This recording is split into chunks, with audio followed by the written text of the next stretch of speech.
ये शुरू करते हैं लोग। कितना नंबर चैप्टर है ये?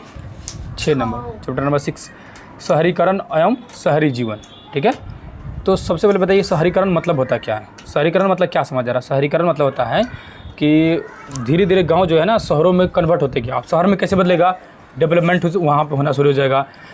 सॉरी, वहाँ इस एरिया में क्या होगा कि चलिए, तो शहरीकरण मतलब होता है धीरे धीरे गांव जो है ना या एरिया जो होता है विकास होना शुरू होता है। वहाँ पर बहुत सारे फैक्ट्री लग जाएंगे, बहुत सारे उद्योग धंधा लग जाएंगे, बहुत सारे लोग वहाँ पर काम करना शुरू कर देंगे, वो एरिया डेवलप होने लगेगा। तो वो क्या कहलाएगा कि वो शहरीकरण हो रहा है। मतलब क्या हो रहा है, उसका विकास होना शुरू हो गया, वो डेवलप होना शुरू हो गया। ठीक है, उसी को शहरीकरण कहते हैं, समझेंगे ना। अब शहरी जीवन, वहाँ के लोगों का, जिस एरिया में जो लोग रह रहा है वहाँ का जीवन भी उसी तरह से होगा कि नहीं होगा? तो सिंपल गाँव और शहर का मतलब तो समझ आता है कि नहीं आता है? क्यों तो नहीं समझ आता है।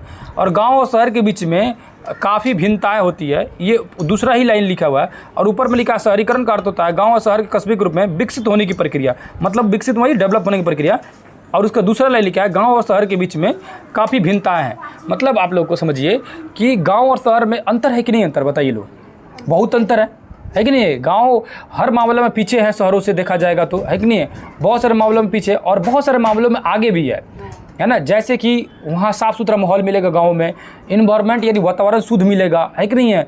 वहाँ पर जीवन जो है देखा जाएगा तो बेहतर होगा, सुखी संपन्न जीवन होगा, है ना। मतलब लोग में शांति होगा, सर ना। और शहरों में आइएगा तो पोल्यूशन ज़्यादा, प्रदूषण ज़्यादा, चलचलाहट ज़्यादा, लोगों के बीच में, है ना, गैदरिंग ज़्यादा होते रहेगा, सर ना। लोग एक दूसरे को पहचानने के नहीं पहचानेगा लोग, सर ना। ये सारी चीज़ें देखने के लिए मिलेगा कहाँ में? शहरों में देखने के लिए मिलेगा, सर ना। और वही चीज़ यहाँ लिखा हुआ है उसके नीचे कि स्वच्छ और शहर प्रदूषित होता है। तो ये सारी चीज़ें आप समझ आ गए, दोनों में डिफरेंट क्या है, अंतर क्या है, समझ आ रहे कि नहीं समझ आ रहे हैं? आगे आ जाइए, अगला देखेंगे, अगले पेज में देखिएगा, है ना। अगले पेज में लिखा है शहरीकरण की प्रक्रिया लंबी रही है। शहरीकरण की प्रक्रिया क्या है? लंबी रही है, लेकिन आधुनिक शहर के उदय में इतिहास में 200 वर्ष पुराना है। मतलब क्या है कि शहर जो है ना इतना तेज़ी से डेवलप थोड़ी हो जाता है। जैसे कि कोई गांव जो है शहर बनने में काफ़ी समय लगता है, एक शहर जो है गांव बनने में काफ़ी क्या लगता है, समझ आए ना। तो गांव से शहर बनने में काफ़ी समय लगता है। ऐसा नहीं है कि अचानक से कोई गांव जो है शहर में कन्वर्ट हो जाएगा, बहुत लंबे समय लगता है वहाँ डेवलप होने में। सर ना, 2-4 फैक्ट्री लगेंगे, 10 फैक्ट्री लगेंगे, रोड वगैरह बनेंगे, लाइटिंग वगैरह का व्यवस्था शुरू हो जाएगा, सारी चीज़ें धीरे धीरे होगी, तब जाके एक शहर के रूप में वो एरिया विकसित होता है। समझ आ रहा है कि नहीं समझ आ रहा है? आगे चलिए, और वो कह रहे क्या ना, लेकिन आधुनिक शहर का, आधुनिक मतलब कि एकदम डेवलप रूप से जो शहर का विकास हुआ वो लगभग कितना साल पुराना कह रहा है? 200 वर्ष पुराना कह रहा है ना। 2 वर्ष की 200 वर्ष, 200 ईयर, समझ ना। तो ये 200 वर्ष पुरानी की बात कर रहा है। 3 ऐतिहासिक प्रक्रियाओं से आधुनिक शहरों की स्थापना हुई। मतलब 3 ऐसे कार्य हुए जिसके बाद जो है गांव जो है शहरों में कन्वर्ट होना शुरू हो गया। पहला काम था क्या? औद्योगिक पूंजीवाद का उदय। पूंजीवाद का ये क्या बोलते रहे उसको, औद्योगिकरण की शुरुआत कब हुई थी, किस सदी में? 18वीं सदी में। 18वीं सदी में औद्योगिकरण की शुरुआत हुई और पुनर्जागरण की शुरुआत 15वीं शताब्दी में। तो ये कह रहा है औद्योगिक पूंजीवाद का उदय, जो कि 18वीं शताब्दी में पहले पढ़ा चुका हूँ आप लोगों को। ठीक है, दूसरा पहला कारण क्या था? ये क्वेश्चन पूछ सकता है कि कोई भी शहर बनने की, जो शहरों का विकास है, मॉडर्न शहर मतलब होता है आधुनिक शहर का जो विकास हुआ, उनमें किन किन पहलुओं पर मेन भूमिका निभाई, या कि कौन कौन सी भूमिका निभाई जो आधुनिक शहरीकरण की तरफ आगे को बढ़ाया। ठीक है, पहला क्या था? औद्योगिक पूंजीवाद का उदय। दूसरा क्या था? विश्व के विशाल भूभाग पर औपनिवेशिक शासन की स्थापना। ठीक है, और तीसरा क्या था? लोकतांत्रिक आदर्शों का विकास। अब औपनिवेशिक शासन की स्थापना मतलब क्या होता है? जब भी आए औपनिवेश, मैं कई बार बोल चुका हूँ, औपनिवेश मतलब क्या होता है? बताइए लोग, औपनिवेश मतलब क्या होता है? कब्जा किया हुआ जगह यानी गुलाम जगह। तो जो हमारे एरिया पर अंग्रेजों ने कब्जा किया तो हमारे एरिया में डेवलपमेंट देखने के लिए मिला। भले ही अंग्रेज जो है लूटने के उद्देश्य से यहाँ डेवलपमेंट कर रहे थे, लेकिन हुआ डेवलपमेंट, मतलब विकास हुआ। वो विकास वो लूटने के उद्देश्य से कर रहे थे। मतलब कि यहाँ अंधाधुंध फैक्ट्रियाँ बैठाते रहते, यहाँ पर रेलवे लाइन की शुरुआत हुआ, यहाँ पर बड़ी बड़ी फैक्ट्रियों की शुरुआत हुआ। उसका मुख्य उद्देश्य क्या था कि अधिक से अधिक संपत्ति को उत्पादन करना, मतलब पदार्थों को उत्पादन करना, है ना, और मतलब अपने उत्पादक की वस्तुओं को बढ़ाना, ताकि ज़्यादा से ज़्यादा कमाई हो सके और उसको कहाँ ले जाकर अपने दुनिया भर के देशों में बेच सके। उसके लिए यहाँ पर विकास करना शुरू किए, फैक्ट्रियों का विकास, सड़कों का विकास। सड़क का विकास क्यों कर रहे थे? ताकि उनकी गाड़ी जो सामान जो है ना आसानी से ले जाए जा सके, है कि नहीं है। उसके बाद से नए नए बंदरगाह का विकास हुआ।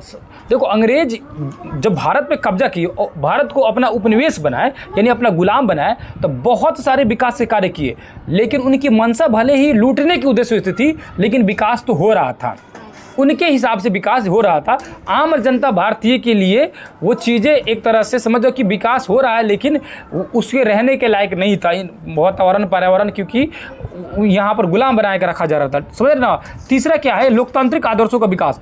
तीसरा क्या है कि जब लोकतंत्र हो जाए सर ना, तब भी उसका विकास बेहतर तरीका से हो सकता है, शहरीकरण हो सकता है, क्योंकि लोकतांत्रिक देश में जनता जो है सरकार को उसी को चुनेगी जो काम करने वाली है कि नहीं है।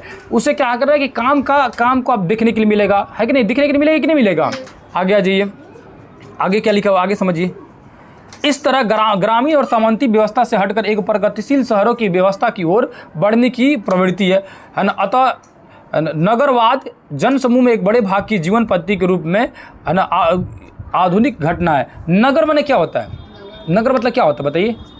अरे टाउन को ही तो हिंदी में नगर कहा जाता है, समझ ना। शहर जो होता है वही तो नगर हुआ, समझ ना। उसी का विस्तृत रूप से एक तरह से नगर हो गया। स्थानीय सामाजिक जीवन की शुरुआत गाँव से हुई, मतलब शुरुआत तो हर जगह गाँव से हुई है, समझ ना। हर जगह की शुरुआत एक्चुअली में गाँव से ही हुआ। कभी ब्रिटेन भी गांव ही था, बहुत ज़्यादा गांव एरिया में था। अपने भारत में भी बहुत सारे एरिया गांव थे, लेकिन धीरे धीरे डेवलपमेंट हुआ, शहरों में हम लोग कन्वर्ट होते गए, है कि नहीं है। तो कोई भी समाज की शुरुआत में कहाँ से होती है? गांव से ही हुई थी ना, है कि नहीं है। आगे जी उसके बाद लेकर इस संक्रमण की प्रक्रिया में जहाँ लोग खानाबदोश जीवन पद्धति थे। खानाबदोश मतलब क्या होता है? खाने के उद्देश्य से इधर उधर घूमते रहना। मतलब क्या है, पहले जैसे सिंपल समझो आदिवासी लोग थे, जैसे जंगल में खाना वाना खाते थे, खत्म हो गया, उसके बाद फिर दूसरी जगह, उसी को खानाबदोश बोलते हैं। खाने के लिए इधर उधर घूमना क्या कहलाएगा? खानाबदोश कहलाएगा। आगे जी भूमि निवेश और तकनीकी खोज से कृषि का अतिरिक्त उत्पादन की संभावनाओं को जन्म दिया तथा सामाजिक अस्तित्व में अपरिहार्य है। अतः स्थायी कृषि ने प्रभाव से संपत्ति का जमाव संभव हुआ, इसके कारण सामाजिक विषमताएं भी आई। मतलब क्या है, पहले लोग घूमते रहते थे, खाना को एक जगह खेती नहीं करते थे, एक जगह रहते नहीं थे। जब वो अस्थायी रूप से रहना शुरू किए तो वो एरिया क्या हुआ, एक तरह से कबीला बनना शुरू हुआ। कबीला मतलब होता है किला का मोहल्ला बनना शुरू हो गया, ठीक है। उसके बाद से धीरे धीरे वो एक कस्बा में, गांव में कन्वर्ट होते गया, वही धीरे धीरे बाद में विकास हो गया, शहरों का विकास हुआ। ये बता रहा है कि किस तरह शहर बनना शुरू हुए। अगले पेज में आइए, कुछ खास इस पेज में नहीं है ना। अगले पेज में आइएगा तो देखिएगा, ऊपर से देखिए, आधुनिक काल के औद्योगिकरण में शहरीकरण के स्वरूप को गहन रूप से प्रभावित किया। आधुनिक क्रांति की शुरुआत में नए नए दशक की तरह अधिकतर पश्चिमी शहर जो है, शहर मोटे तौर पर ग्रामीण किस्म के शहर ही थे, ठीक है। यानी पश्चिमी शहर जो है मोटे तौर पर ग्रामीण शहर ही थे। कुछ एरिया जो थे अभी भी ग्रामीण क्षेत्र में थे, अभी भी है, बहुत सारे एरिया ग्रामीण है। यहाँ लिखा है कस्बा और गज, दो वर्ड लिखा है, एक को लिखा है कस्बा, दूसरा लिखा है गज। अब कस्बा मतलब क्या, मेन टॉपिक यही समझने वाला है, बाकी सारी तो कहानी है। कस्बा मतलब क्या होता है? ग्रामीण अंचल में एक छोटा सा नगर, जो अंचल मतलब क्या होता है, ब्लॉक, है ना। तो आपके अंचल में, आपके ब्लॉक में एक छोटा सा नगर, एक छोटा सा शहर, सर ना, जो अधिकांश स्थानीय विशिष्ट व्यक्तियों का केंद्र है, मतलब ज़्यादातर लोग वहीं पर रहते हैं, उसको क्या बोलेंगे? कस्बा बोलेंगे, एक इलाका बोलेंगे। कस्बा और गज के बारे में समझा रहे थे। कस्बा मतलब क्या होता है, गज मतलब क्या होता है, ठीक है। तो छोटे से जो नगर है उसको क्या बोलेंगे? कस्बा बोलेंगे। गज किसे बोलेंगे? एक छोटे से स्थायी बाजार को, है ना, जो बाजार है उसको गज बोलेंगे। छोटा सा है, स्थायी रूप से बाजार है। कस्बा और गज दोनों कपड़ा, फल, सब्जी तथा दूध उत्पादन से संबंध है। मतलब कि कस्बा में भी ये सारी चीज़ मतलब बिजनेस से संबंधित है, जहाँ कपड़ा का, फल का, दूध का, सब्जी का सारे उत्पादन हो रहा है, ठीक है। स्वर्ण विशिष्ट परिवारों तथा सेना के लिए सामग्री उपलब्ध कराते थे। समझा गया? मतलब क्या हुआ कि सेना का जो सामान होता है, परिवारों को, लोगों का सामान होता है, वो सारी चीज़ सिंपल समझो मार्केट था। कस्बा भी, शहर भी। कस्बा एक तरह से छोटा सा इलाका हो गया, और उस इलाके के अंदर जो बाजार लग रहा है उसको क्या बोलेंगे? गज बोलेंगे, ठीक है। नीचे आइएगा तो देखिएगा इंग्लैंड के बारे में दिया हुआ है। इंग्लैंड में देखिएगा तो लिखा हुआ है क्या, औद्योगिकरण ने शहरीकरण के स्वरूप को गहन रूप में प्रभावित किया। फिर भी 1850 तक अधिकांश पश्चिमी शहर लगभग ग्रामीण किस्में थे। पश्चिमी शहर जब भी बोलेगा तो पश्चिम साइड भारत से किधर हो जाएगा? इंग्लैंड के साइड हो जाएगा। पश्चिम में देखिएगा ना, उसको पश्चिमी वेस्टर्न कल्चर भी बोला जाता है, पश्चिमी देश भी कहा जाता है, सर ना। क्योंकि भारत से पश्चिमी साइड में ना ब्रिटेन, इंग्लैंड वगैरह है। भारत से पश्चिम देखो, मैप में दिख रहा है कि नहीं? देखिए आलू उधर है कि नहीं? पश्चिम साइड में उधर ये सारे इंग्लैंड व्यापार में, यूरोप, सर ना। आगे आ जाइए, लिखा है लीड्स, और लास्ट में लिखा है लीड्स और मैनचेस्टर जो है, जैसे प्रारंभिक औद्योगिकरण शहर 18वीं शताब्दी के अंत में स्थापित हुए। ये बड़े बड़े शहर थे, बड़े बड़े जगह थे, ये काफ़ी फेमस भी है, आगे इसके बारे में आएगा। कपड़ा के लिए ये जगह बहुत ज़्यादा फेमस है, समझ रहे हैं, दोनों शहर, दोनों जगह।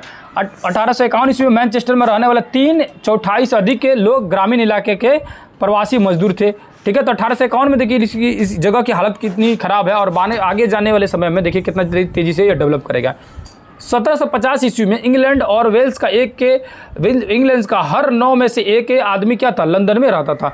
यानी कि क्वेश्चन पूछ दे कि इंग्लैंड और वेल्स का हर 9 में से आदमी एक आदमी था, मतलब कहने वाले मतलब क्या है कि लंदन में इतनी पॉपुलेशन थी, लंदन जो है इतना ज़्यादा डेवलप हो चुका था उस समय में 1750 के समय में कि इंग्लैंड और वेल्स का अगर जितने भी लोग थे उसमें से लंदन में ढूंढा जाए तो 10 गो में से एक बड़ा जरूर मिल जाएगा कि ये तो इंग्लैंड का है ना तो वेल्स का है, समझे ना हम।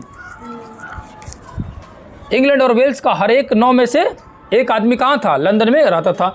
जैसे मान के चलो पटना है, दिल्ली है, आप पटना में जाइएगा तो वहाँ ढूंढिएगा तो हर गांव के एक लड़का मिल जाएगा, सब है कि नहीं, क्योंकि वो एरिया डेवलप है, पढ़ाई के मामला में डेवलप है ना, कि बाकी सारे एरिया चीज़ों में डेवलप है, तो वहाँ लोग ज़्यादा जाते हैं। उसी तरह दिल्ली है कि नहीं, मुंबई है, कोलकाता है, तो जो एरिया डेवलप ज़्यादा है वहाँ पर लोग ज़्यादा जाते हैं, वहाँ पर जाइएगा तो हर एरिया का लोग मिल जाएगा आपको अमूमन। वही करा कि 1750 में इंग्लैंड और वेल्स का जो जगह था उस जगह के अगर लंदन में जाकर ढूंढा जाता तो 10 गो में से एक आदमी जरूर इंग्लैंड का होता या वेल्स का होता, समझ रहे हैं ना। अब उसके बाद लिखा रहा है कि यह एक महाकाय शहर था, बहुत बड़ा शहर था, जिसकी आबादी कितनी थी, तो क्वेश्चन पूछेगा 1750 के समय में लंदन की आबादी कितनी थी, 6,75,000 तक थी। कितनी थी भैया, 6 लाख, कोई कम नहीं हुआ, उस समय के हिसाब से बहुत ज़्यादा हो गया। अभी पटना में ना अगर आबादी देखा जाएगा तो बहुत पहले की रिपोर्ट के हिसाब से लगभग 50 लाख के आसपास में होता था, ठीक है। और बताइए 6,75,000 जो आबादी है ना, 1750 के बारे में कहा जा रहा है तो बहुत ज़्यादा हो गया। अभी के वर्तमान में तो बहुत ज़्यादा होगा, हद से ज़्यादा होगा, ठीक है। 19वीं शताब्दी में भी लंदन के विस्तार की प्रक्रिया जारी रही। 1810 से 1850 ईस्वी तक इसकी आबादी 10 लाख से बढ़कर 40 लाख यानी 4 गुना हो चुकी। बताइए 80 में 40 लाख हो चुका है, 1880 में, बताइए कितना तेज़ी से बढ़ रहा है, ठीक है। लंदन के 5 प्रमुख उद्योग लंदन की गोदी के अलावा है ना, जो लंदन में 5 प्रमुख उद्योग थे, कौन कौन उद्योग थे, पहला था छपाई स्टेशनरी उद्योग, परिधान एवं जूता उद्योग, धातु में इंजीनियरिंग उद्योग, लकड़ी एवं फर्नीचर उद्योग, चिकित्सा उपकरण एवं घड़ी जैसे स्टिक माप बनाने वाले उत्पादों एवं कीमती वस्तुओं, कीमती धातुओं की चीज़ें। 5 उद्योग था लंदन में, काफ़ी ज़्यादा ये एरिया विकसित था और ये 5 उद्योग यहाँ पर विकसित है, ठीक है। उसके बाद देखेंगे तो लिखा हुआ नीचे में देखेंगे तो लिखा हुआ महानगर। बिहार का महानगर, सबसे बड़ा महानगर कौन सा है, बिहार का महानगर, बिहार का सबसे बड़ा महानगर पटना है, पटना है, बताया नहीं थे आप लोग को, पटना सबसे बड़ा जिला है, पश्चिमी चंपारण जिला, और सबसे बड़ा महानगर मतलब बहुत ज़्यादा डेवलप हो चुका है, पर ना हर चीज़ में वो आगे, इसीलिए उसको महानगर कहा जाता है। यहाँ क्या लिखा है, महानगर किसी प्रांत या देश का विशाल और घनी आबादी वाला शहर, सर ना, प्राय वहाँ राजधानी भी होता है, मतलब कह रहा है कि वो एरिया अक्सर वो राजधानी होता है। जैसे अगर बंगाल का राजधानी कहाँ है, पश्चिम बंगाल का, बताइए लो, पश्चिम बंगाल की राजधानी कोलकाता, भूल गया लो, तो कोलकाता में जनसंख्या ज़्यादा होगा। उत्तर प्रदेश की राजधानी लखनऊ, बहुत अच्छे से याद किए हो तब तो, सीधे जीके वगैरह में क्वेश्चन आता है, एकदम नहीं याद कीजिए तो समझ आएगा।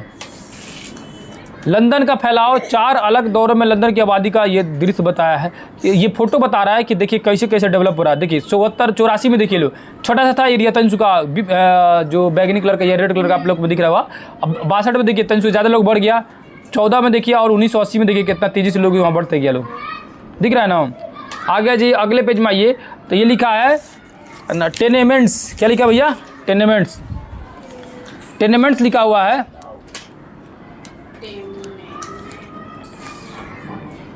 काम चलाऊ और अक्सर बेहिसाब भीड़ वाले अपार्टमेंट, यानी कि कहेगा कि टेनेमेंट्स मतलब क्या होता है, तो ये काम चलाऊ घर है, मतलब टेम्प्रोरी है ना, अक्सर है ना, बेहिसाब भीड़ वाले अपार्टमेंट मकान, मतलब ऐसा अपार्टमेंट जिसमें क्या है, बहुत ज़्यादा भीड़ है और वो काम चलाऊ, कहने का मतलब कि उतना ज़्यादा वो ठीक ठाक नहीं है।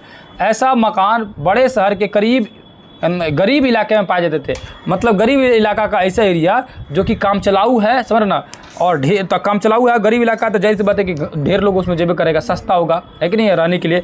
तो वैसा अपार्टमेंट जहाँ बहुत ज़्यादा लोग रह रहा हो, गरीब है इसीलिए, समझ रहा। अब यहाँ लिखा है स्ट्रेंजर होम, ये क्वेश्चन कई बार पूछता है। स्ट्रेंजर्स मतलब होता है ऐसे ही, स्ट्रेंजर्स मतलब इंग्लिश वर्ड है, इसका मतलब है होता है अजनबी। क्या होता है?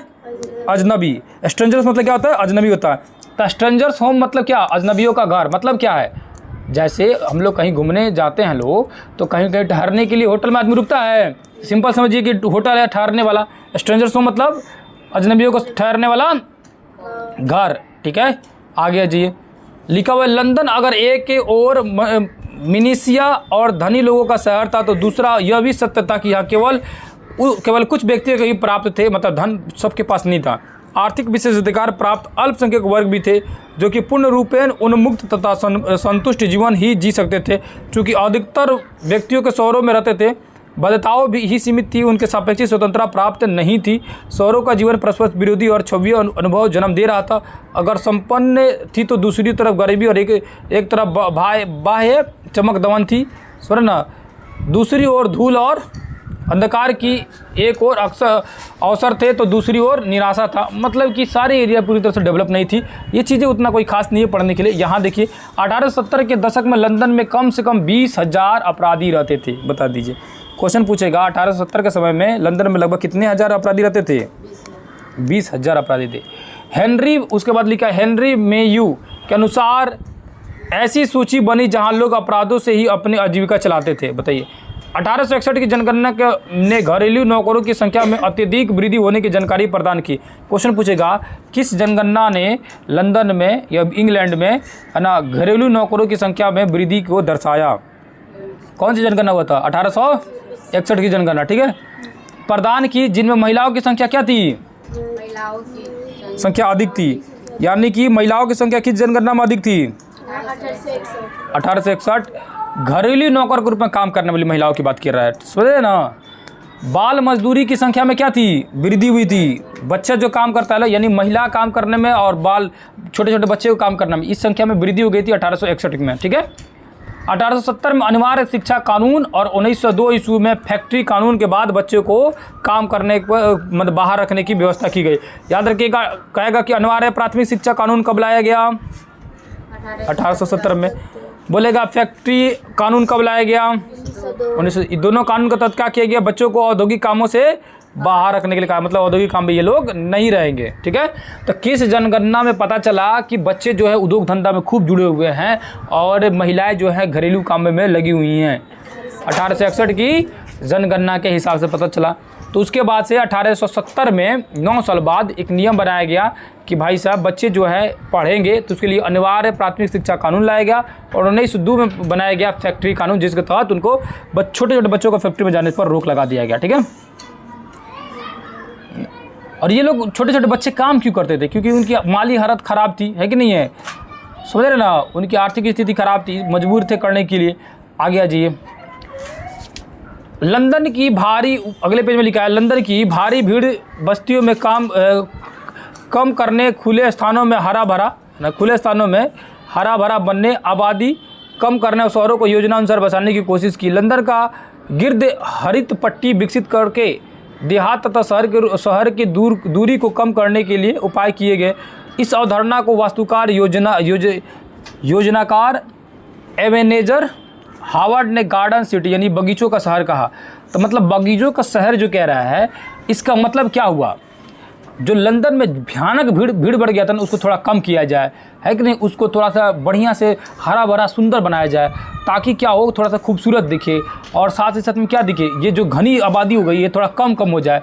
लोगों को बोला गया कि नहीं और फैल करिए, मतलब क्या है कि थोड़ा एक ही जगह कुचाम मत जिए लो, अलग अलग थोड़ा सा जगह पर रहिए लो, ताकि जो है ये शहरों का विकास बढ़िया हो सके। और साथ ही साथ में यहाँ पर पेड़ पौधे खूब लगाइए लो। मतलब क्या था कि शहरों को सुव्यवस्थित ढंग से सजाना उनका सोच था, किनका, है ना, एवेनेजर हावर्ड का। तो इनकी ये प्लानिंग जो है, ये क्या बोले अपने प्लानिंग को? गार्डन सिटी या बगीचों का शहर नाम दिया, ठीक है। क्या नाम दिया? बगीचों का शहर, ठीक। अब आएंगे तो लिखा हुआ है क्या, विश्व युद्ध के दौरान है ना 20वीं सदी के दौरान 1919 से 39 तक मजदूर वर्ग के लिए आवास का इंतजाम करने का उत्तरदायित्व ब्रिटिश सरकार ने ले लिया। स्थानीय शासन के द्वारा 10 लाख मकान बनाए गए जो छोटे परिवारों को ध्यान में रखकर निर्मित किया गया। इस अवधि के शहर इतना फैल चुका था कि लोग पैदल अपने घर तक नहीं पहुंच सकते थे, अतः शहर के आसपास यानी उपशहरी बस्तियों के आसपास में आ जाने से सार्वजनिक परिवहन व्यवस्था अनिवार्य रूप से लागू की गई। मतलब कि इतना दूर तक शहर फैल गया कि उनको घर तक भी अपने जाने में सवारी का व्यवस्था करना पड़ता था। ठीक है, आगे आ जाइए, अगला पेज में आ जाइए। दुनिया की पहले भूमिगत रेल खंड का उद्घाटन 10 जनवरी 1863 ईस्वी में किया। भूमिगत मतलब क्या होता है? भूमि के अंदर, यानी मेट्रो टाइप का। तो भूमिगत रेल के पहले खंड का उद्घाटन कब हुआ? 10 जनवरी 1863 में। हालांकि ट्रेन जो है भारत में कब आ चुका था? 1853 में आ चुका था, मतलब दौड़ने लगा था भारत में ट्रेन। डलहौजी के सहयोग से भारत में 1853 में ट्रेन जो है 1853 में ट्रेन दौड़ना शुरू हुआ। पहली बार ट्रेन चलाया गया था मुंबई से थाने तक 34 किलोमीटर चलाया गया था, समझे ना, चलवाया था डलहौजी ने। आगे जाइए, तो पहली बार भूमिगत जो रेल था वो 10 जनवरी 1863 ईस्वी को इसका उद्घाटन किया गया। रेल लाइन लंदन की पैडिंग्स और कैरिंगटन स्ट्रीट के बीच स्थित थी। पहले दिन ही यात्रियों की संख्या कितनी थी? 10,000 लोग आए थे कि हम चलते घूमे। बहुत सारे लोग हैं तो अभी तक ट्रेनों पर नहीं घूमे हैं।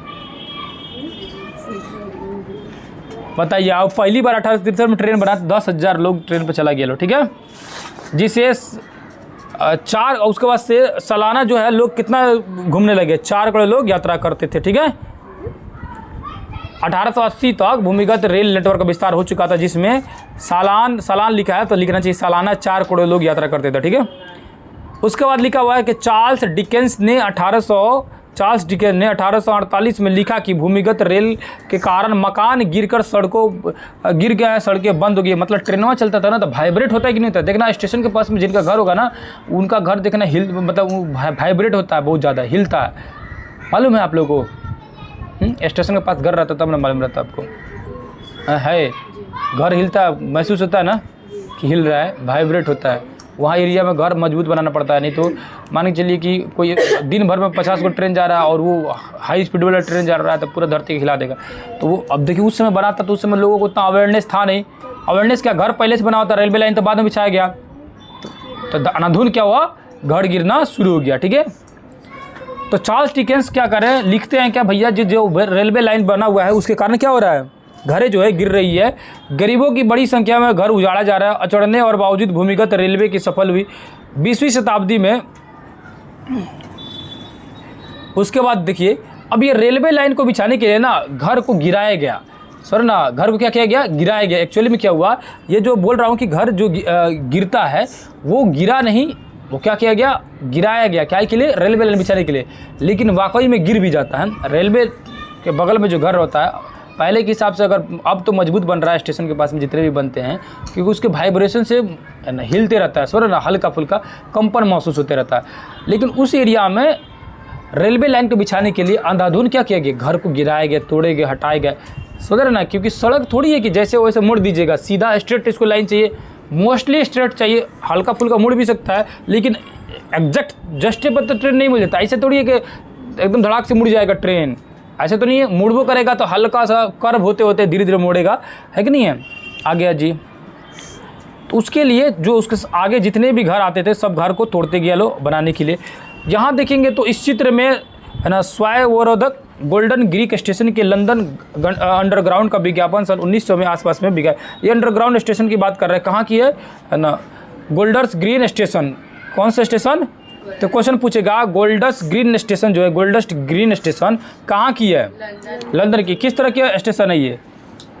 अंडरग्राउंड स्टेशन है। तो गोल्डन ग्रीन स्टेशन देख सकते हो, फोटो के नीचे लिखा हुआ लंदन का अंडरग्राउंड स्टेशन है, जिसका विज्ञापन 1900 के आसपास में निकाला गया था। अगले पेज में जाइए, व्यक्तिवाद लिखा है। इसका मतलब क्या होता है? वह सिद्धांत जिससे समुदाय में नहीं बल्कि व्यक्ति की स्वतंत्रता और अधिकार को स्वीकार किया जाता है। ठीक है, मतलब एक ऐसा सिद्धांत जिसमें समुदाय का बात नहीं मानेगा, समुदाय का नहीं बल्कि व्यक्ति की स्वतंत्रता अधिकार वो खुद अपने ऊपर एक्सेप्ट करता है। सिंपल देखो, समाजवाद मतलब देखिए लो, समझिए लो, समाजवाद मतलब समाज आपको डिसाइड करेगा क्या करना है, कैसे रहना है, कैसे घूमना है, कैसे फिरना है। व्यक्तिवाद मतलब होता है कि व्यक्ति खुद डिसाइड करेगा हमको कैसे रहना, आपको टेंशन लेने की ज़रूरत नहीं है। समझे ना, इसको व्यक्तिवाद की भावना बोलेंगे। समझा गया? आइए लो, अब देखिए नीचे में लिखा है घेटो। घेटो मतलब हम लोग भोजपुरिया भाषा में घेट नहीं, घेट मतलब क्या होता है? गर्दन। नट्टी, ये तो और नाम बना धीरे, ये तो अद्भुत नाम बोल दी, करिए नट्टी। एक और अद्भुत, ये ओरिजिनल भोजपुरी बोली, छपरा भोजपुरी, नट्टी सही बोलिए। उसी को घेटो, तो वो नहीं है घेटो। घेटो क्या है यहाँ समझिए। सामान्यतः यह शब्द मध्य यूरोप और शहरों के यहूदियों की बस्ती के लिए किया जाता था, सर ना। तो यहूदियों की जो बस्ती थी, इलाका था, उनको क्या बोला जाता था? घेंटो बोला जाता था। घेंटो यानी गर्दन, घेट नहीं, उनकी कस्बे को, उनके शहर को, किन का? यहूदियों के लिए। आज जो है ये, आज जो है क्या हुआ है, ऐसे ही घेंट की तरह ही, मतलब गर्दन, गले का क्या बन गया? हड्डी बन गए हैं ये फिलिस्तीनों के लिए, गाजा पट्टियों के लिए बन गए कि नहीं बन गए ये वाला यहूदी यानी इजराइल वाले, सर ना। तो नाम सही है, पहले से रखा है घेंटो, ठीक है। आज के संदर्भ में विशिष्ट धर्म धर्म, निर्जाति, जाति या समाज में पहचान वाले देशों के साथ रहने को इंगित करता है। गैरोकरण की प्रक्रिया में विस्तृत विशेषताओं वाले पड़ोसी स्थान और समुदाय में पड़ोसी को बदलाव होना, समुदाय के दंगों में एक विशिष्ट देशिक रूप में। सिंपल समझिए, घेटो का मतलब क्या होता है? यहूदी बस्तियों के लिए प्रयोग किया जाता है घेटो, ठीक है। उसी में देखिएगा तो लिखा, महिलाओं के लिए मताधिकार आंदोलन और अविवाहित महिलाओं के लिए संपत्ति में अधिकार के लिए यह आंदोलन के माध्यम से महिलाएं जो है लगभग 1870 ईस्वी के बाद में राजनीतिक गति में हिस्सा ले पाई, ठीक है। उसके बाद जो महिलाएं जो है लगभग 1870 के बाद में राजनीतिक गतिविधियों में हिस्सा लेने, क्यों हिस्सा ले रही थी महिलाएं? महिलाओं को चाहिए था हिस्सा, है कि नहीं है, अन्य संपत्ति में हिस्सा। आप लोगों को भी संपत्ति में हिस्सा चाहिए कि नहीं चाहिए? अपने घर वाले से, अपने पिताजी से अपना संपत्ति मांगी गए कि नहीं मांगी गए? मांग लीजिए गलो, क्या नहीं मांगी गलो, छोड़ दीजिए गलो, सब हमको मांग के दे देना सब, ठीक है। तो हिस्सा किसके लिए छोड़ेगा? सब भाइयों के लिए ना, तो हम मेरे लिए छोड़ देना सब हिस्सा मांग के, कहना सब दे दे, बड़े भैया को दे दीजिए, ठीक है। हिस्सा लेके मुझे दे देना सब, समझे ना। आगे चलो, हाँ, तो हम भी नाम लेंगे कि मेरी छोटी बहन थी, मेरे लिए हिस्सा मुझे दे के चली गई, कितना अच्छा है, हाँ। 6:30 हो रहे। तो ऊपर में क्या था देख रहे थे लोग कि ये जो चार्डिंग जो आंदोलन है, ये चार्डिंग आंदोलन जो है किसके द्वारा चलाया गया था? वेस्ट पुरुषों के द्वारा चलाया गया था, समझ ना। ये क्या था? 10 घंटे का आंदोलन था, जिसमें क्या कर रहा था? काम करने के लिए मांग किया गया था कि भैया हम लोग को फैक्ट्री में काम करने के लिए सही समय दिया जाए, मतलब कि उचित समय तय कर कितना देर काम करेंगे। उसको देखेंगे लाइसेंस जो फेयर है, ये आर्थिक उन्मुक्तवाद था, ठीक है, जिसमें सरकार में किसी तरह का हस्तक्षेप नहीं चाहिए, पूरी तरह से पावर किसके हाथ में था? पूंजीपतियों के हाथ में पावर था। अब ये मध्यम वर्ग मतलब क्या होता है ना, मध्यम वर्ग मतलब क्या होता है? मिडिल क्लास के लोग, सबसे ज़्यादा पिछाई तो मिडिल क्लास के लोग को होता है, समझ रहे ना सरकार सुनती है बात, ना मिडिल क्लास मतलब तो बीच में, ना कस के धनिक ना कस से गरीब, उसी को लेता है मिडिल क्लास, समझ रहे ना, बीच मध्यम वर्ग, सर ना। मध्यम देखो, गरीब है तो मान के चलो वो एडजस्टमेंट करके ज़िंदगी जी लेगा, और धनिक है तो ऐसे जिएगा। मध्यम लोग क्या है ना कि ऊँची दुकान फीकी पकवाने वाला हाल हो जाता है, दिखावट करेंगे बड़का, अंदर से रहेंगे कमजोर, समझ ना। मतलब आदमी क्या है कि दिखाओ के में आदमी खत्म हो जाता है, कुछ नहीं कर पाता है। तो मिडिल क्लास का और रियली में अगर मान के चलो कि संघर्ष कर भी रहा है मिडिल क्लास वाला लोग, तो खूबसूरत ज़िंदगी जीते जीते काफ़ी समय बीत जाता है, समझ ना। मतलब मिडिल क्लास लोग का मेन पैराई मिडिल क्लास लोग का है, क्योंकि धनिक लोग क्या है? धनिक लोग कम है, बहुत कम है, सब लोग धनिक थोड़ी है, और बहुत ज़्यादा गरीब कम लोग हैं। लेकिन मिडिल क्लास के लोग जो है ना वो ज़्यादा है, सबसे ज़्यादा संख्या मिडिल क्लास लोगों की, मतलब कि गरीब से हल्का सा धनिक। और मिडिल क्लास दुनिया भर की कैटेगरी है, तनिक का धनिक, ज़्यादा धनिक, उकरस धनिक, है ना। अमीर तो सबसे ऊपर का चले जाएगा, तो मिडिल क्लास सब किसी का आ जाएगा। अब ये श्रमिक वर्ग मतलब क्या होता है? मजदूरों का वर्ग, है कि नहीं है। जैसे जैसे उद्योग धंधा का व्यापार बढ़ते गया, उसी तरह क्या हुआ? मजदूरों की भी संख्या भी बढ़ती जाएगी, है कि नहीं है। औद्योगिकरण नगर जैसे मैनचेस्टर, लंकासायर, सोकिंड अस्तित्व में आए, उसी तरह श्रमिकों की भी संख्या अधिक होती थी, ठीक है। तो औद्योगिक नगर याद रखेगा, ये मैनचेस्टर लिखा हुआ है, लंकासायर लिखा हुआ है। क्वेश्चन पूछ देगा कि ये लंकासायर जो जगह है ना ब्रिटेन का, ये किस लिए फेमस था? तो औद्योगिक शहर के रूप में फेमस था, ठीक है। आगे जी, उसी में लिखा है इंग्लैंड में 1825 ईस्वी में सरकार को मजदूरों के वेतन बढ़ाने और काम करने घंटे के लिए संगठित ढंग से काम करने की अवधि को स्वीकार करना पड़ा। मतलब कि जो लोग आंदोलन शुरू किए थे, जो वयस्क पुरुष जो आंदोलन शुरू किए थे, वो अंततः 1825 ईस्वी में क्या हुआ, इनको मानना पड़ा और काम करने के घंटे को निर्धारित किया गया। एक्चुअली में क्या था ना, पहले 16 से 17 घंटे काम होता था। बताइए कितने देर काम होता था, 16 से 17 घंटा। 24 घंटे में 16 घंटा काम कीजिए, 8 घंटा तो बच गया। 8 घंटा में सोइए, खाइए, पीजिए, रहिए, जो करना कीजिए। समझ जाइए कितना खतरनाक काम होता था। अब तो 8 घंटा लोग नहीं काम करता है, 6 घंटा काम करता है मैक्सिमम, है कि नहीं। पश्चिमी यूरोपीय शहरों में विपरीत काम भारत में शहरीकरण की प्रक्रिया धीमी रही। 20वीं शताब्दी के शुरुआत में केवल 11% लोग ही शहरों में रहते थे, जिसकी बड़ी संख्या विशाल प्रेसिडेंसी शहरों में रहती थी। यानी कह रहा है कि पश्चिम यूरोप साइड में जाएंगे तो मात्र क्या था, 11% ही शहरीकरण था। ठीक है, आगे आ जाइए अगले पेज में। आ जाइए अगले पेज में, ज़्यादा जरूरी है ये चीज़ें। तो कहानी की तरह दिया हुआ, कोई खास उसमें बहुत डाटा नहीं मिलेगा। जो चीज़ें दिया गया ना मेन उसको, उस पर थोड़ा ज़्यादा फोकस किया जाए। आइए लो यहाँ पे 1854 ईस्वी में पहला जो है कपड़ा का मिल स्थापित किया गया। पहली कपड़ा का मिल कब स्थापित किया जा रहा है, 1854 में, सर ना। और 1921 ईस्वी में कितना बढ़ हो गया, 85 कपड़ा मिल हो गया। यहाँ नहीं दिया हुआ कपड़ा का मिल कहाँ बैठाया गया, लेकिन आप लोग लिख लीजिएगा। लो, मुंबई में पहली कपड़ा का मिल बैठाया गया था। ठीक है, कहाँ बैठाया गया था, कपड़ा का मिल जो है मुंबई में बैठाया गया था, पहली कपड़ा का मिल। और 1921 में कितना हो गया था, 85 होते हैं। और मजदूर कितने काम कर रहे थे, 1,46,000 मजदूर काम कर रहे थे। और 1931 तक लगभग 1/4 ही बम्बई के निवासी थे, बाकी सब कहाँ से, बाहर के थे। देखो आ गया यहाँ वर्ड है ना, देखिए लो है ना, लिखा हुआ है कि 1/4 लोग जो क्या थे, बम्बई के थे। यानी 25% जो लोग थे वो बम्बई के लोकलिया थे, बाकी 75% लोग जो क्या थे, वो बाहर के लोग आके वहाँ बसे हुए थे, काम कर रहे थे। अब उसके बाद देखिएगा तो लंदन की तरफ बम्बई भी घनी आबादी वाला शहर था। 1840 में लंदन का क्षेत्रफल प्रति व्यक्ति 155 था, है ना, मतलब लोग का घनत्व जो था 155 वर्ग गज था। जबकि प्रति व्यक्ति क्षेत्रफल के हिसाब से 9.5 वर्ग गज था, कहाँ का, बम्बई का। ठीक है, 1875 में लंदन के प्रति मकान में औसतन 8 व्यक्ति रहते थे। ठीक है, जबकि बम्बई में प्रति मकान में कितने लोग रहते थे, 20 लोग रहते थे। वो तो लंदन की बात की रही है। लंदन में 8 लोग रहते थे 1872 के समय में, और 20। अभी पता है ऐसे शायद न्यूज़ में देखने में आया था कि 2-3 किलोमीटर में लगभग 10 लाख से ज़्यादा लोग रहता है मुंबई में। 10 लाख से ज़्यादा। हाँ, बताइए कैसे रहता होगा लोग उसमें, स्लम एरिया शायद उसको बोलता है लोग। आगे आ जाइए। बल्कि 1800 के आसपास बम्बई जो है क्या हुआ, 1800 के आसपास में बम्बई फोर्ट एरिया शहर का केंद्र था। तो फोर्ट एरिया का शहर का क्या था, केंद्र था। ठीक है, बम्बई 2 हिस्सों में बटा हुआ था। एक हिस्सा क्या बोलते थे, नेटिव रहते थे, और दूसरे हिस्से में गोरे रहते थे। एक हिस्से में नेटिव और दूसरे हिस्से में गोरे रहते थे। अंग्रेज वाला समझता था, लो समझ रहे ना। हाँ गोरे अंग्रेज जोर था लो, करी आदमी के तो वैल्यू नहीं देता था लो, साफ नहीं, मन में नहीं करता था लो। देखा ना, गांधी जी को उठा कर फेंक दिया था लो ट्रेन में से, बताए थे ना, फेंक दिया था ट्रेन में से, ढा दिया था लो। शहर के अनियोजित विस्तार के कारण 1850 ईस्वी में शहर में आवास और जल पूर्ति की समस्या बढ़ी, है ना। कपड़ों के मिले के चलने से अधिक लोगों के बम्बई और आकर बसने लगे, जिससे बम्बई आवासीय इलाका में दबाव बढ़ा और 70% लोग घनी आबादी वाले में चालों में रहते थे। तो 70% से अधिक घनी आबादी वाले चौलों में रहते थे। ठीक है, बम्बई में चाल बहुमंजिली इमारत होती थी। मतलब चाल माने क्या होता है, चाल मतलब होता है बड़ा बड़ा अपार्टमेंट। तो बम्बई में बड़े बड़े अपार्टमेंट को क्या कहा जाता था, चाल कहा जाता था। ठीक है, लंदन में अपना ये बोलेगा सब कि, अब बम्बई वाले लोग बोले कि चाल ठीक नहीं है, तो कहे मर्दे चाल ठीक नहीं है। चाल मतलब बिहेवियर, और वहाँ चाल मतलब अपार्टमेंट। ठीक है, समझे ना। लंदन कंटेनमेंट्स में की तरह यह मकान छोटे तौर पर व्यापारी और महाजन के निजी संपत्ति होते थे। बाहर से आने वाले लोगों को आवासीय की जरूरत होती, जैसे वही था रेस्टोरेंट टाइप का ठहरने के लिए।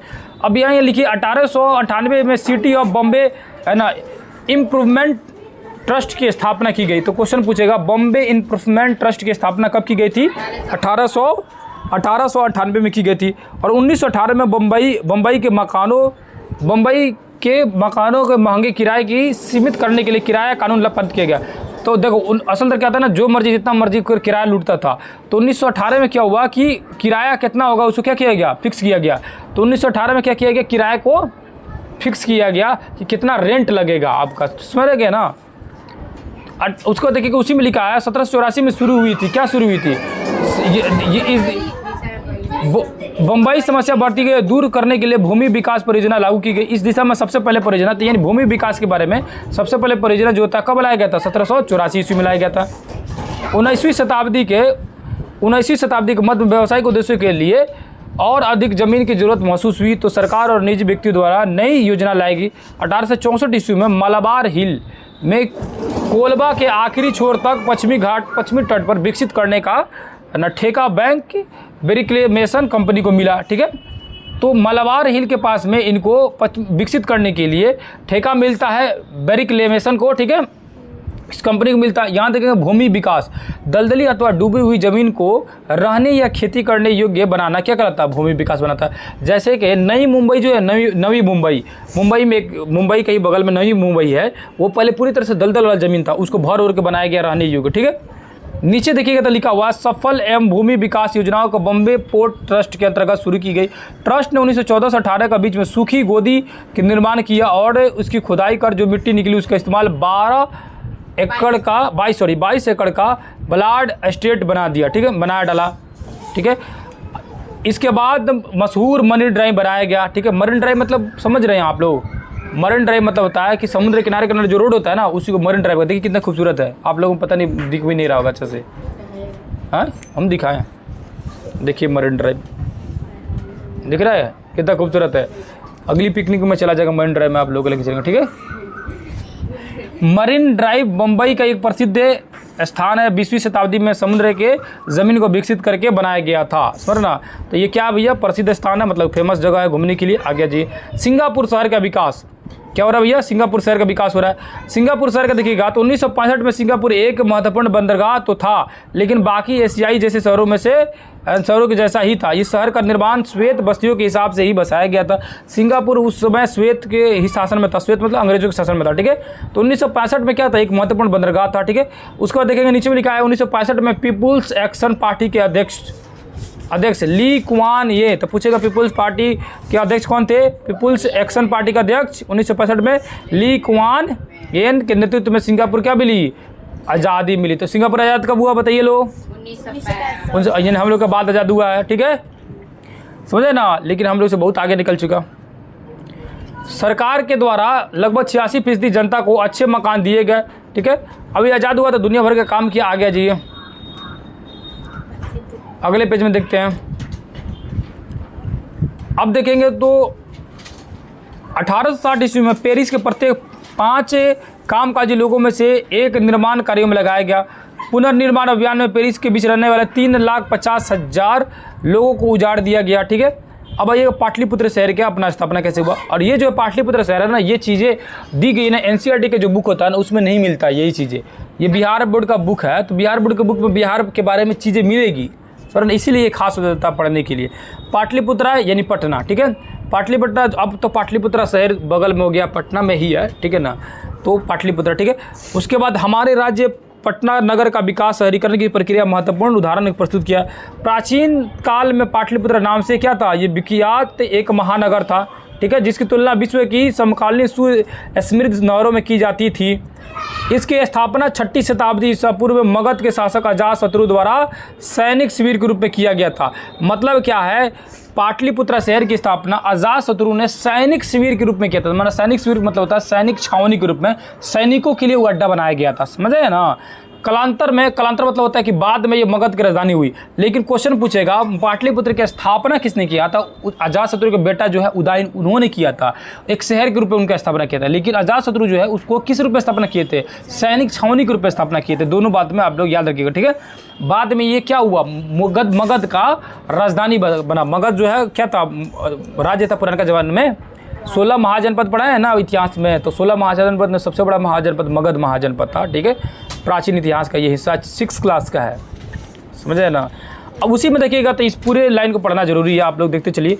उसके बाद देखिएगा तो मौर्य शासनकाल में कंधार से कर्नाटक तक विस्तृत साम्राज्य की राजधानी इसी पाटलिपुत्र, यानी कंधार से लेकर कर्नाटक तक इस एरिया का राजधानी था क्या? पाटलिपुत्र। मौर्य काल में राजप्रसाद का अवशेष दक्षिण भारत के कुम्हरार से प्राप्त होता है। तो मौर्य काल के राजप्रसाद यानी मौर्य काल का जो अवशेष मिला है, कहाँ से मिला है? कुम्हरार से। पटना में एक जगह है कुम्हरार, वहाँ से मिला है।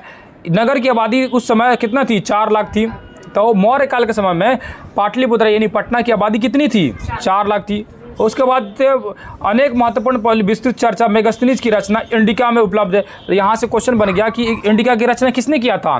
मेगास्थनीज ने किया था, है ना। यह व्यक्ति चंद्रगुप्त के दरबार में दूत के रूप में आया था। दूत के रूप में असल क्या हुआ था, है ना, सेल्यूकस निकेटर था सिकंदर का सेनापति।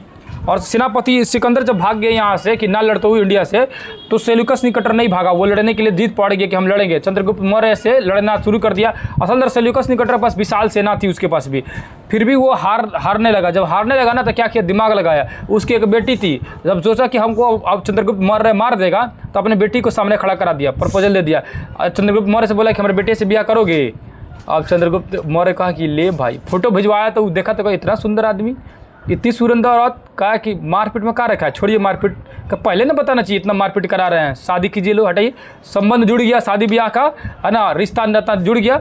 अब हो गया वो सेल्यूकस निकेटर का चीज ससुर चंद्रगुप्त मौर्य का। तो सेल्यूकस निकेटर अपने बेटी को भेज रहा था ना, तो सोचा कि भाई सब नया नया जगह भेज रहे हैं तो एगो अपना चेला को भेज देते हैं। तो अपने बेटी का भाई बना के मेगास्थनीज को भेज दिया कि तू भी जाओ और जाके वहाँ पर रहना। मतलब कैसे आज के समय में दुल्हन जाती है तो भाई जाता है, लो ये कल्चर वहीं से शुरू हुआ है। मेगास्थनीज आया था सेल्यूकस निकेटर का जो राजदूत था, समझे ना, तो वो आया, है ना, वो मतलब साथ में रहने लगा। जब वो इंडिया में रहने लगा तो इंडिया में चीज़ों को देखा और देखने के बाद बहुत सारी कहानी उस पर लिखा। अपना एक किताब लिखा जो भारत के बारे में, दुनिया भर के बारे में बताया है। तो भारत का जो किताब लिखा है भारत के बारे में, उसी किताबों का नाम है इंडिका, समझे ना, यानी इंडिया के बारे में, समझ आया। बाद में वो ये जो मेगास्थनीज था उसे चंद्रगुप्त मौर्य पूछता है, मान के चलो उसके हिसाब से उसका साला ही लगा ना, तो चंद्रगुप्त मौर्य से पूछता है कि ससुर जी काहे हमला किए थे हमारे ऊपर, हमारे देश पर? तो बताया कि जानते हैं उनको हाथी मंथन ले जाने के लिए, क्योंकि हाथी देखे नहीं थे। तो दूर मर्दे हाथी चाहिए, बुलाइए। तो ससुर जी को बुलाया अपने, मर्दे अजीब हाल है, बताना चाहिए ना आपको, हाथी चाहिए था। 500 हाथी दे दिए, कल ले जा, खेलते रहिए हाथी से। हाथी मतलब उन लोगों को मालूम था कि भारत में एक विशाल जानवर है, बहुत खतरनाक, है ना, जब धक्का मारता है तो 5 गद में लुट जाता है सब। तो कह रही कौन जानवर है रे? तो सेल्यूकस निकेटर वो हाथी लेने आया था भारत से, बढ़ई लेने आया था। मालूम चला था कि ये बड़ी सुंदर सुंदर फर्नीचर बनाता है सब, तो बढ़ई के लिए टांग के लेके आया था यहाँ कारपेंटर को, समझ रहे ना, ये चीज़ें उसको चाहिए था। तो चंद्रगुप्त मौर्य जो था ना, चंद्रगुप्त मौर्य का जब पता चला तो भाई ठहरे, भाई ससुर जी, अब तो ससुर जी हो गए थे, है कि नहीं है, उनके बेटी का नाम था कार्लेनिया। तो बेटी तो वो जो थी, अब ससुर जी थे, बेटी खोदी हुई है, डला कि ना। तो भाई जाहिर सी बात है कि नहीं, ऐसे बिहार में पत्नी लोग का राज चलबे करता है कि नहीं है। आगे चलिए आगे चलिए आगे ये लो। गुप्त काल में भी इस नगर का गौरव बना रहा। इसके विशाल भवनों के वैभव और संदर्भ में चर्चा जो है चीनी यात्री फायान जो है ये भी करता है। तो याद रखिएगा फायान भी आया था चंद्रगुप्त मौर्य के शासनकाल में, चीनी यात्री था। क्वेश्चन 2 को पूछता है, एक तो फायान कहाँ के यात्री था? चीनी यात्री था। अगले पेज में ऊपर में ही लिखा है, दूसरे तीसरे लाइन में देख लो, ठीक है। फायान था, फायान जो किसके दरबार में आया था? चंद्रगुप्त मौर्य के दरबार में आया था। और ये भी कहानी लिखा और ये पटना की जानकारी, मतलब ये बता रहा है ना कि कौन कौन लोग बिहार में घूमने आया और बिहार की जानकारी दिया। उसके बाद देखिएगा तो मध्य युग के इस नगर के गौरव के सुस्पृत अफगान शासक शेर शाह सूरी ने पुनर्व्यवस्थित किया। मतलब मध्य काल में देखिए, प्राचीन काल में तो मौर्यों ने हमारे पटना को, यानी जो पाटलिपुत्र जो शहर है, पटना शहर है, उसको व्यवस्थित ढंग से सजाया और जितना डेवलप करना था किया। बाद में मध्य काल में देखेंगे तो किसने इसको और बढ़िया से डेवलप किया? तो शेर शाह सूरी ने 1541 ईस्वी में गंगा और गंडक के बीच संगम में एक दुर्ग बनवाया। दुर्ग मतलब होता है किला बनवाया, ठीक है। और क्योंकि इस स्थान में सैनिक का महत्व उसे अभाव था, अब्दुल्ला की रचना तारीख़ दाऊदी, अब यहाँ क्वेश्चन बन गया कि पूछेगा तारीख़ दाऊदी किसने लिखा था? अब्दुल्ला ने लिखा था, ठीक है। इसके संबंध में जानकारी देते हैं, किसके संबंध में जानकारी देते हैं कि शेर शाह सूरी ने जो था वहाँ पर सैनिक छावनी बनवाया था। अकबर के शासनकाल में यह नगर जो है एक प्रमुख व्यापारिक केंद्र बना। अकबर के समय में क्या हुआ? एक व्यापारिक केंद्र बन गया। 1856 में अंग्रेज यात्री रॉल फिंच इस नगर में भ्रमण कराया था। बहुत बार क्वेश्चन पूछा है, बिहार में पहला आने वाला अंग्रेज कौन आया था? रॉल फिंच, कपड़ा खींचने आया था, बताया तो एक बार कि कपड़ा खींचने आया था, तो रॉल फिंच आया था, ठीक है। पटना में घूमने कब आया था? 1856 में। उसके बाद लिखा हुआ है कपास, सूती वस्त्र, चीनी, अफीम व्यापार यहाँ पर बहुत ज़्यादा होता था, ठीक है। अतिरिक्त सोना और नील का भी निर्यात होता था, ठीक है। यूरोपीय व्यापारी में पंजाब के खत्री और पश्चिम बंगाल का जैन व्यापारी में ईरान और एशियाई देशों में अर्मेनियाई व्यापारी सक्रिय थे। 17वीं-18वीं शताब्दी में नगर का लगभग 3 लाख से अधिक के बताई गई। मतलब कि 18वीं शताब्दी के आसपास में इसकी जनसंख्या कितनी थी? 3 लाख से अधिक थी। उसके बाद नीचे आइएगा तो लिखा हुआ 1866 में सिखों के 10वें और अंतिम गुरु कौन थे? गुरु गोविंद सिंह का यहाँ जन्म होता है। यानी सिख धर्म के अंतिम गुरु क्या नाम था? गुरु गोविंद सिंह। इनका जन्म होता है कहाँ? दिसंबर में होता है। 1666 में कहाँ होता है? पटना में होता है। उस जगह का भी नाम है पटना साहिब, समझ रहे ना। वहीं पर इनका जन्म होता है। 10वें गुरु का नाम क्या था? गुरु गोविंद सिंह, गुरु गोविंद सिंह थे, है ना। उसके बाद देखें 18वीं शताब्दी में प्रारंभ में मुगल राजकुमार, है ना। 1 मिनट, कितना पेज बचा है? और एक पेज बचा ना, तो खत्म हो जा रहा है। 5 मिनट और तो ठीक है। तो एक पेज भी नहीं बचा है, आधा है। इसके बाद तो क्वेश्चन ही है ना, ठीक है। सुनिए ध्यान से, लास्ट कंप्लीट कर रहा है इसको, है ना। इधर ध्यान दीजिए। अच्छा, छोड़ रहा है। 18वीं शताब्दी में प्रारंभ में मुगल राजकुमार, है ना, अजीमुशान ने इस नगर का नव-निर्माण करा और अजीमाबाद नाम दिया। तो याद रखिएगा, पटना का नाम एक बार अजीमाबाद भी रखा गया था 18वीं शताब्दी में, है ना। मुगल राजकुमार थे, अजीम औरंगजेब के पोता थे, समझ रहे ना। तो क्वेश्चन पूछेगा, अजीमाबाद रखा गया था पटना, मतलब पटना का नाम जो है पटलिपुत्रा है, पटना है। उसके बाद क्या है? अजीमाबाद है, ठीक है। अजीमाबाद किसने रखा था? मतलब अजीमाबाद रखा था, अजीम ने रखा था। अजीम औरंगजेब का पोता था ये, ठीक है। आगे आ जाइए। 18वीं शताब्दी के उत्तरार्ध में पूर्व और पश्चिमी सत्ता की स्थापना, आधुनिक काल में पटना के नगर में विकास हुआ। अजीमाबाद के कुछ प्रमुख अंग्रेजों ने यहाँ जी अफीम गोदाम पहले से ही स्थित था, ठीक है।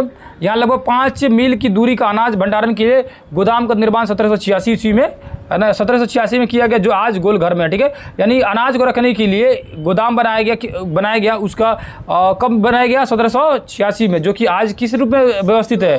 गोल घर के रूप में व्यवस्थित है, ठीक है। 1700, उसके बाद नीचे लिखा है 1769 ईस्वी में बिहार के बहुत सारे क्षेत्रों में शासन की देखरेख के लिए अंग्रेज निरीक्षक, यानी वहाँ पर डीएम वगैरह को व्यवस्था किया गया। जब 1774 ईस्वी में रेगुलेटिंग एक्ट के अंतर्गत बिहार के शासन, तो रेगुलेटिंग एक्ट कब आया? 1774 में। रेगुलेटिंग एक्ट मतलब होता है रेगुलेट करने के लिए, चलाने के लिए जो कानून लाया अंग्रेज, उसी को रेगुलेटिंग एक्ट कहा गया, समझे ना। उसके बाद पटना को नगर की केंद्रीय स्थिति बनी रही। 1911 ईस्वी में दिल्ली दरबार को पृथक राज्य के रूप में दर्जा दिया गया और 1912 में बिहार और उड़ीसा को बंगाल से अलग कर दिया। मतलब क्या है? सिंपल समझिए, 1912 में बिहार से बंगाल को अलग कर दिया गया, ठीक है। बंगाल अलग हो जाता है कब? 1912 में, ठीक है। और ये घटना होती है 22 मार्च को, इसीलिए बिहार को 22 मार्च को क्या मनाया जाता है? बिहार दिवस मनाया जाता है, ठीक है। और बाद में फिर बिहार से कब अलग हो जाएगा? 1936 में उड़ीसा भी अलग हो जाएगा। फिर उसके बाद 2000 में ये झारखंड भी लग जाएगा, सब अलग हो जाएगा धीरे धीरे, ठीक है। उसके बाद अब यहाँ देखिए, वर्तमान पटना की आबादी 12 लाख से भी अधिक है। ये अभी वर्तमान मतलब कह रहा है कि ये 2005 की किताब है तब का, ठीक है। कोलकाता के बाद ये पूर्वी भारत का सबसे बड़ा नगर है। मतलब कि कोलकाता के बाद देखा जाएगा तो पूर्वी भारत में सबसे बड़ा नगर है, ठीक है। और आबादी के दृष्टिकोण से देखेंगे तो भारत का 14वां सर्वाधिक आबादी वाला नगर है। ये पुराना रिपोर्ट के हिसाब से है। तो आबादी के हिसाब से क्या है? ये 14वां जो आबादी वाला नगर है, मतलब इतना ज़्यादा यहाँ आबादी है। अगर जनसंख्या, पूरे बिहार का जनसंख्या घनत्व देखेंगे तो सबसे 1 नंबर में है जनसंख्या घनत्व में आज बिहार, ठीक है। हो गया कंप्लीट। अब आज ये क्वेश्चन आंसर पर देखते हैं हम। पहला क्वेश्चन क्या है? सामंती व्यवस्था को हटकर किस प्रकार की शहरी व्यवस्था को प्रवृत्ति बढ़ी? प्रगतिशील प्रवृत्ति बढ़ी, मतलब डेवलपमेंट वाला। शहर को आधुनिक व्यक्ति का किस प्रकार क्षेत्र माना जाता है? प्रभाव क्षेत्र माना जाता है। स्थायी कृषि के प्रभाव को कैसे जमाव संभव हुआ? संपत्ति। एक प्रतियोगी एवं उद्यमी प्रवृत्ति ने प्रेरित किस प्रकार की अर्थव्यवस्था लागू थी? इस सभी प्रकार की व्यवस्था लागू थी। आधुनिक काल में औद्योगिकरण ने किसके स्वरूप को गहन रूप से प्रभावित किया? शहरीकरण को प्रभावित किया, ठीक है। उसके बाद देखेंगे जनसंख्या का घनत्व सबसे अधिक कहाँ होती है? महानगरों में, जैसे पटना महानगर है। 1810 से 1880 के लंदन की आबादी कितनी थी उस समय? 40 लाख तेजी से बढ़ गई थी। जस्ट देखे ना, 40 लाख बढ़ गई। लंदन में अनिवार्य शिक्षा कब लागू हुआ? 1870 में लागू हुआ। जस्ट देख लो, जिसमें उसके बाद अनिवार्य शिक्षा लागू हुआ। उसके बाद से ये फैक्ट्री एक्ट कानून आया, जिसमें, है ना, जिसमें बच्चों को काम करने के लिए बंद किया जाएगा 1902 में। हाँ, कौन सा सामाजिक वर्ग वृद्धि, लाइट कट गया, चलिए सुन लीजिए। कौन सा सामाजिक वर्ग वृद्धि वर्ग के रूप में उभर कर आया? कौन सा था? मध्यम वर्ग। पूंजीपति वर्ग के द्वारा किस वर्ग का शासन हुआ? शोषण हुआ। किस वर्ग का? तो शोषण होता था श्रमिक वर्ग का। किसका भैया? श्रमिक का, ठीक है, मतलब मजदूरों के वर्ग का। अब वहाँ उसके बाद देखेंगे फिल इन द ब्लैंक्स का देखिएगा, तो शहरों के विस्तार में भव्य नगर का निर्माण हुआ। किसका निर्माण हुआ? नगर का निर्माण हुआ। लंदन भारी संख्या में प्रवासी को आकर्षित करने में सफल हुआ। प्रवासी मतलब होता है दूसरी जगह से आए हुए क्षेत्र में, ठीक है। शहरों में रहने वाले डैश से सीमित थे, यातायात से सीमित थे। 4 नंबर भरिएगा, विकसित देशों में नगरों के प्रति रुझान देखा गया, विकसित देशों में, है ना। 5 नंबर में भरिएगा, नगरों के द्वारा निवास और आवासीय पद्धति, जन यातायात के साधन और जन स्वास्थ्य के इत्यादि के उपाय किए गए, ठीक है। नगर भर लीजिएगा। अब ये मैनचेस्टर, लंकासायर, शेफील्ड को मिलाइएगा औद्योगिक नगर से, ठीक है। लंकासार ये सब क्या था, औद्योगिक नगर था। चिकित्सक किससे मिलाइएगा, मध्यम वर्ग से। प्रतियोगी मुद्रा प्रधान अर्थव्यवस्था नगर से। मुंबई किससे मिलाइएगा, वाणिज्यिक राजधानी। पेरिस बेरौन हाउसमैन से, ठीक है। क्वेश्चन हो गया कंप्लीट। अगले चैप्टर में फिर हम लोग मिलेंगे लोग, फिर नेक्स्ट डे इसी की तरह। सब कितना बोले हैं? कैसा? 3। हाँ पेरिस एक ही ना बचा तो उसको लगा लीजिए, बेरौन हाउसमैन, ठीक है। हो गया कंप्लीट, ओके। इसको याद कर लीजिएगा लो, ठीक है, ठीक है।